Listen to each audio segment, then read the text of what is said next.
partager. Si vous savez, quand Dieu veut te prendre pour faire quelque chose de spécifique, la plupart de temps, il te demande plus de sacrifices que d'autres. Pour la simple et unique raison que si moi-même je ne comprends pas où Dieu m'appelle, je ne peux emmener personne nulle part.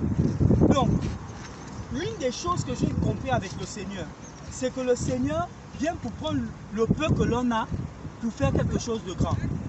Il ne prend jamais quelque chose ailleurs pour venir te donner. La seule chose, c'est que parfois nos parents, nos amis, notre famille ne comprennent pas ce dont quoi Dieu nous a appelés.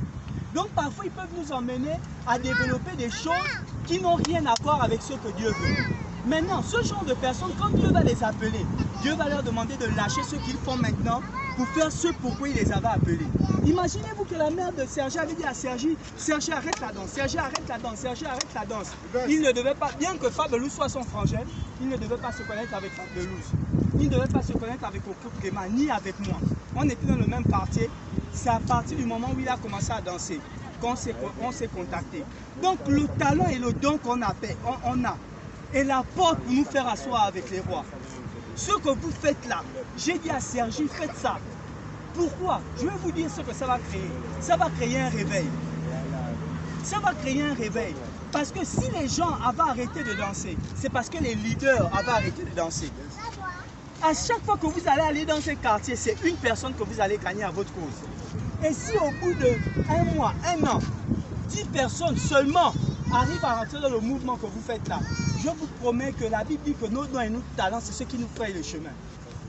Le plus important, c'est de confier sa vie à Jésus. Pas Jésus de la religion. Parce que moi, je fais la différence entre Jésus de la religion et Jésus le Messie. Celui qui est venu mourir sur la croix pour nous. Celui qui a pris ton péché pour te rendre pur. Moi, par exemple, je ne suis plus pécheur. Pas parce que je ne pêche pas. Parce qu'il y a quelqu'un qui a pris mon péché. Il est mort sur la croix pour moi. Et quand il est mort sur la croix pour moi, il est mort depuis 2000 ans. Mais il savait qu'il devait avoir mon passé, mon présent et mon futur. Donc il est mort pour depuis que j'étais petit jusqu'à depuis que je vais vieillir.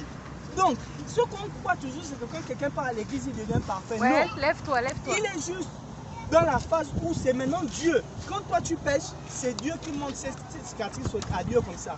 Pour dire tu ne peux plus juger Fabelouz. Tu ne peux plus juger Fabelouz. Mais maintenant, comment on fait pour se trouver dans la vie? C'est pas avec toutes ces choses. C'est en mettant le potentiel que Dieu vous a donné. Imaginez-vous quelqu'un qui est bon à la médecine. Mais parce qu'il est né dans une famille de danseurs, le gars va commencer à danser, il va laisser la médecine. Et pourtant, Dieu avait prévu que tout son environnement soit des médecins. Mais imaginez-vous quelqu'un, quand vous prenez une part du citron, vous mettez dans la mandarine, est-ce que ça ne va pas rentrer? Parce que c'est la même configuration. Mais vous allez vous rendre compte que la mandarine va se sentir amère devant toutes les personnes qui sont sucrées. Parce qu'il n'est pas à sa place. Les amis, on a une place sur cette terre. Mais le problème, c'est que si vous ne trouvez pas d'abord vos dons, vos talents et votre but dans la vie, vous allez toujours vous chercher, vous serez toujours une gembe. À part si vous touchez maintenant le mal. Voilà pourquoi vous voyez les gens touchent le mal.